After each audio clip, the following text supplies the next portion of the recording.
نبی پاک صلی اللہ علیہ وآلہ وسلم ارشاد فرماتے ہیں، یہ صحیح بخاری کی حدیث نمبر 2504 ہے۔ آقا علیہ السلام نے ارشاد فرمایا، بعثت انا والساعۃ کہاتین۔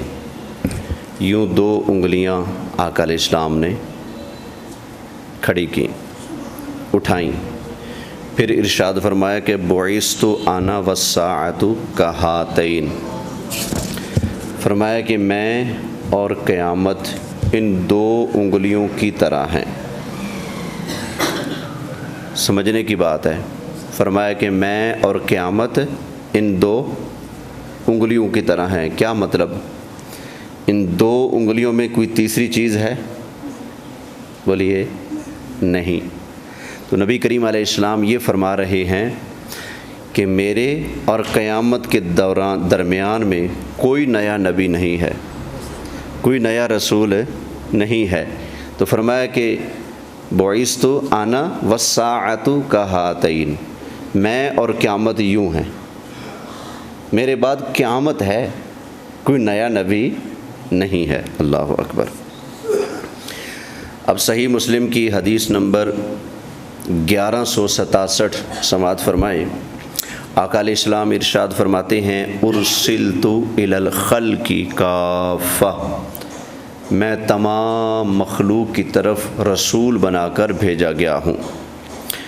جامع ترمذی حدیث نمبر 3148 سماعت فرمائیں۔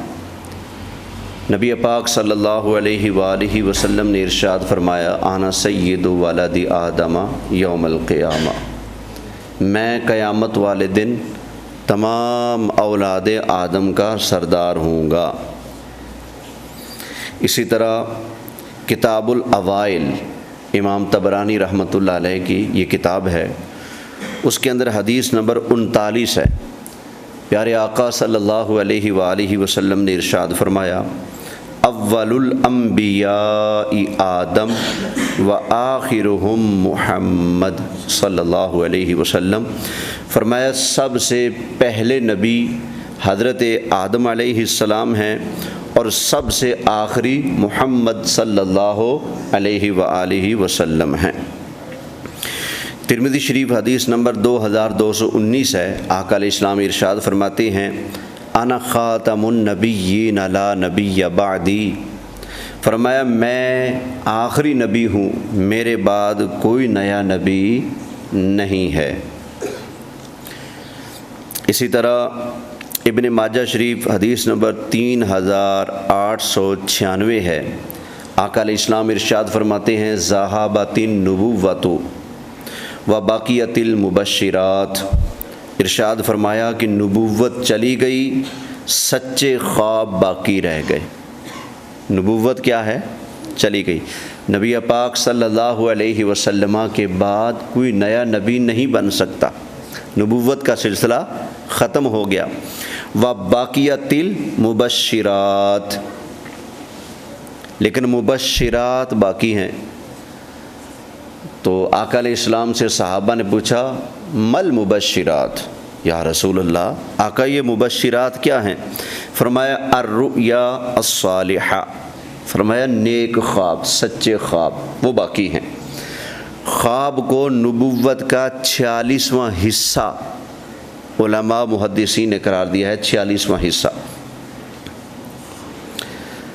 اسی طرح ترمذی شریف کی حدیث نمبر 439، نبی پاک صلی اللہ علیہ وآلہ وسلم نے ارشاد فرمایا، تنام عینای ولا ینام قلبی، فرمایا کہ میری آنکھیں سوتی ہیں اور میرا دل نہیں سوتا، میری آنکھیں سوتی ہیں، میرا دل نہیں سوتا۔ ہم جب سوتے ہیں نا تو ہماری آنکھیں، دل، دماغ سارا کچھ ہی سو جاتا ہے۔ اس لیے ہمیں حکم ہے جب سو کر اٹھو تو وضو کرو، استنجا وضو کرو جب سو کر اٹھو، یہ ہمیں حکم ہے۔ اس لیے کہ دل بھی سو جاتا ہے، غفلت میں چلا جاتا ہے، سارا جسم سو جاتا ہے، جسم کے اعضاء ڈھیلے ہو جاتے ہیں جب آدمی سوتا ہے، اس لیے گرنے لگے تو سنبھل نہیں سکتا۔ نیند میں گرنے والا تب سنبھلتا ہے جب اس کو تھوڑا سا ہوش آتا ہے، جب تک ہوش نہیں آئے گا وہ گرتا گرتا گرتا گر جائے گا، جب تھوڑی سی بھی ہوش آئے گی ایسے سنبھلے گا۔ تو اس لیے حکم ہے نیند سے جب آدمی سو کر اٹھے، اب اگر اس نے نماز وغیرہ پڑھنی ہے، تلاوت کرنی ہے، تو پہلے کیا کرے گا؟ وضو کرے گا۔ لیکن نبی پاک صلی اللہ علیہ وآلہ وسلم کا معاملہ جدا گانا ہے۔ خود ہی حضور علیہ السلام نے ارشاد فرمایا نا، تنام عینایا، میری آنکھیں تو سوتی ہیں، ولا ینام قلبی، لیکن میرا دل نہیں سوتا، دل جاگتا رہتا ہے۔ اس لیے نبی کریم علیہ السلام کے آرام فرمانے، نیند فرمانے کے سبب نبی پاک صلی اللہ علیہ وسلم کا وضو شریف ختم نہیں ہوتا تھا۔ آقا علیہ السلام عشاء کی نماز پڑھی، آرام فرما ہو جاتے، رات کو آنکھ کھلتی، وضو کرنے کی ضرورت ہی نہیں ہے، مصلی بچھایا تہجد کی نماز ادا فرما لیتے تھے۔ اب بتائیں، جب ہم وضو اور نیند کے معاملے میں نبی پاک صلی اللہ علیہ وسلم کی مثل اور برابر نہیں ہو سکتے، تو باقی حضور کی عظمت اور شانوں میں کوئی بندہ نبی کریم علیہ السلام کی ریس کر سکتا ہے؟ حضور علیہ السلام جیسا ہو سکتا ہے؟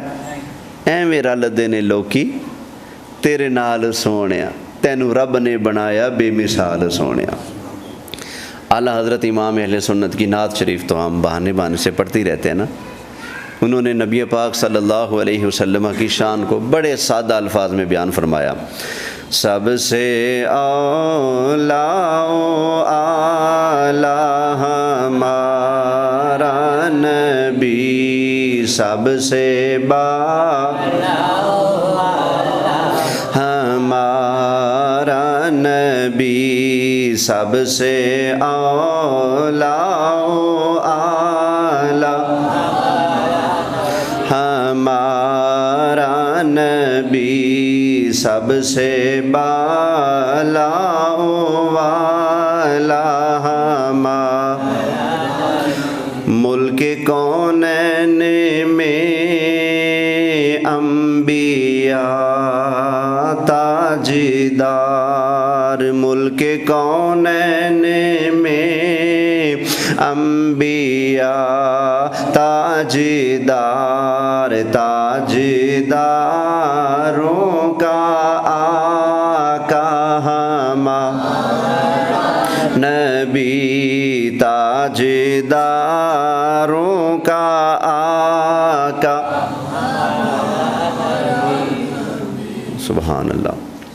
صحیح بخاری شریف کی حدیث ایک سماعت فرمائے، آقا علیہ الصلوۃ والسلام نے ارشاد فرمایا، ان مثلی و مثل الانبیاء من قبلی کمثل رجل بنا بیتا، میری اور مجھ سے پہلے نبیوں کی مثال ایسے ہے جیسے کسی شخص نے ایک محل بنایا، فَأَجْمَلَهُ وَأَحْسَنَهُ فَأَكْمَلَهُ، اس نے اس کو بڑا کامل بنایا، بڑا جمیل بنایا، بڑا سونا بنایا، بڑا خوبصورت محل بنایا۔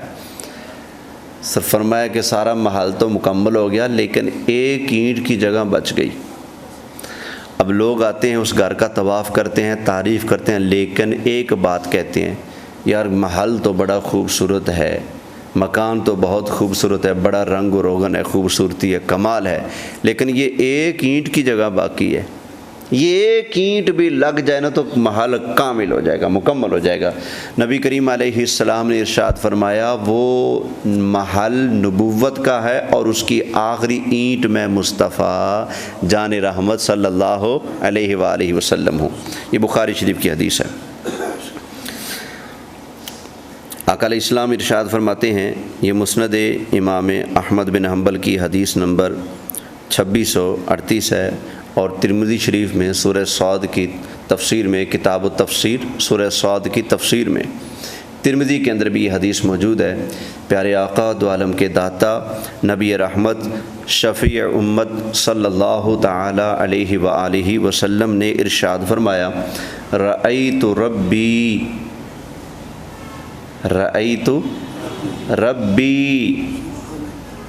سبحان اللہ، رأیت ربی تبارک و تعالی، یہ مسند امام احمد کے الفاظ ہیں اور ترمذی کے الفاظ، رأیت ربی فی احسن صورہ، فرمایا میں نے اپنے رب کو بڑی پیاری صورت میں دیکھا، میں نے اپنے رب کو بڑی پیاری صورت میں دیکھا۔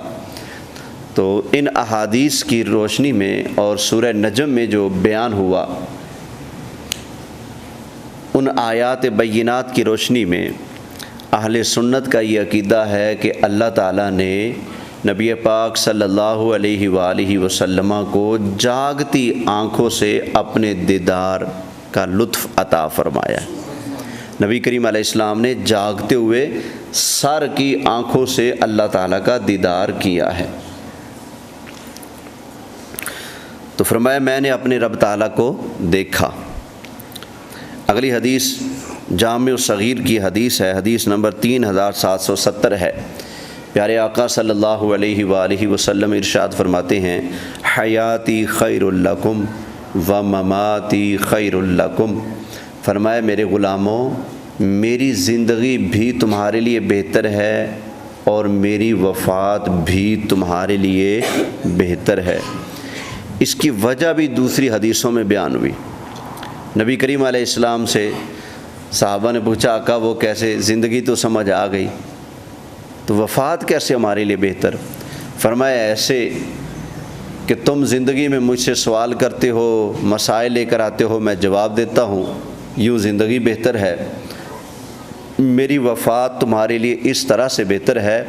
فرمایا جب ہم اپنی قبر میں جائیں گے تو تمہارا ایک ایک عمل ہماری بارگاہ میں پیش ہوتا رہے گا، ہم تمہارے اچھے اعمال دیکھ کر اللہ تعالیٰ کا شکر ادا کریں گے اور تمہارے برے اعمال دیکھ کر اللہ کی بارگاہ میں تمہارے لیے بخشش کی دعا فرمائیں گے۔ تو اس لیے نبی پاک صلی اللہ علیہ وآلہ وسلم نے ارشاد فرمایا، حیاتی خیر لکم و مماتی خیر لکم، میری زندگی بھی تمہارے لیے بہتر ہے اور میری وفات بھی تمہارے لیے بہتر ہے۔ اللہ اکبر۔ دو حدیثیں مزید سن لیں پھر درس ختم۔ مسند ابی اعلیٰ کی حدیث نمبر 3425 ہے، مسند ابی اعلیٰ۔ حضرت انس بن مالک رضی اللہ تعالی عنہ اس حدیث پاک کے راوی ہیں۔ وہ فرماتے ہیں کہ اللہ کے پیارے محبوب صلی اللہ علیہ وآلہ وسلم نے ارشاد فرمایا، الانبیاء احیاء، اللہ کے سارے نبی زندہ ہیں۔ کتنے نبی؟ الانبیاء احیاء، اللہ کے سارے نبی زندہ ہیں۔ وفات کا انکار نہیں، وفات ہوئی، موت آئی، وفات کے بعد یہ جو اگلا جہان ہے نا، یہ قیامت سے پہلے اور اس دنیا کے بعد بیچ والا جو جہان ہے جس کو عالم برزخ کہا جاتا ہے، قبر کا عالم، تو فرمایا کہ اس میں الانبیاء احیاء، اللہ کے سارے نبی زندہ ہیں، فی قبورہم یصلون، اپنی اپنی قبروں میں نمازیں بھی ادا فرماتے ہیں، اپنی اپنی قبروں میں نمازیں بھی ادا فرماتے ہیں۔ کئی لوگ بولے والے جان بوجھ کے بولے، ایک تو نا قدرتی بولے، جان بوجھ کے بولے جو حدیثیں پڑھ کر بھی سائڈ پہ کر دیتے ہیں۔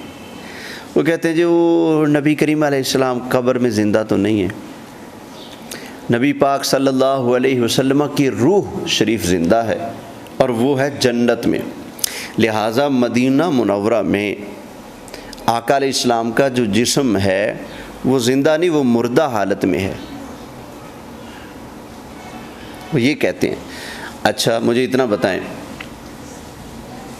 ایک آدمی سویا پڑا ہو، آپ اس کے پاس آ کر اس کو سلام کرتے ہیں؟ نہیں کرتے۔ حکم کیا ہے؟ سوئے ہوئے کو سلام۔ جو شریعت سوئے کو سلام نہیں کرنے دیتی وہ مرے کو سلام کرنے دے گی؟ بولیں۔ سوئے ہوئے کی کہانی ختم ہوتی ہے بظاہر یا مرے ہوئے کی کہانی ختم ہوتی ہے؟ لگتا یہ کہ مرے کا قصہ ختم، کیونکہ اب دنیا میں دوبارہ آنا، ملاقات کرنی، بات چیت کرنی، قصہ ہی ختم اس کا، تو لگتا تو یہی ہے نا۔ تو جو شریعت کہتی بھئی سویا ہوا ہے، جب سویا تو سمجھتا نہیں، جب سویا تو سنتا نہیں، لہذا جو سنتا نہیں، جو سمجھتا نہیں، اس کو سلام بھی کرنا نہیں۔ لیکن قبرستان میں جاؤ تو شریعت کا حکم کیا ہے؟ کیا کہو؟ السلام علیکم یا اہل القبور، اے قبروں والو تم پر سلام ہو۔ سوئے کو تو سلام نہیں کرنا، تو جو بالکل مر مک گیا اس کو کیسے سلام کرنا ہے بھائی؟ تو پھر ماننا پڑے گا وہ قبروں والے اپنی اپنی قبروں میں ہیں اور وہ زندہ ہیں۔ بخاری کی حدیث ہے، نبی کریم علیہ السلام نے ارشاد فرمایا جب میت کو قبر میں رکھا جاتا ہے، فرمایا انہو لیسمع خفق النعال، قبر والا اوپر والوں کے جوتوں کی آہٹ کو بھی سن لیتا ہے۔ تو زندہ نہیں تو سنے گا کیسے؟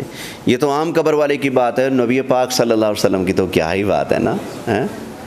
تو بلا شبہ ہمارا عقیدہ ایمان ہے کہ وفات برحق ہے، وفات کے بعد انبیاء علیہم السلام اپنی اپنی قبروں میں زندہ ہیں اور نمازیں بھی ادا فرماتے ہیں۔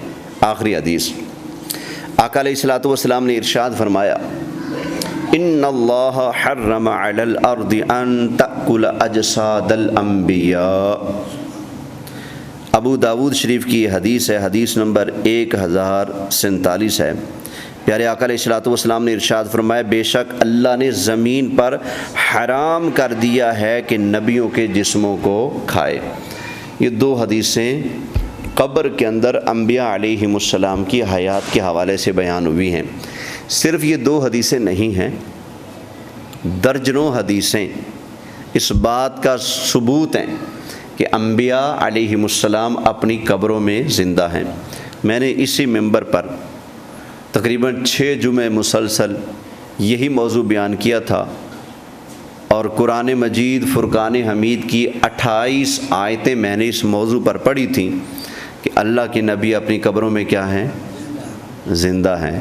اور یہ آیتیں صرف 28 نہیں، 63 آیتیں میں قرآن سے پڑھ کر یہ استدلال پیش کر سکتا ہوں کہ انبیاء علیہم السلام اپنی اپنی قبروں میں زندہ ہیں۔ اللہ تعالیٰ کی بارگاہ میں دعا ہے جو درس و بیان ہوا اللہ کریم اپنی بارگاہ میں قبول فرمائے۔ آمین آمین بجاہ النبی الامین صلی اللہ علیہ وسلم۔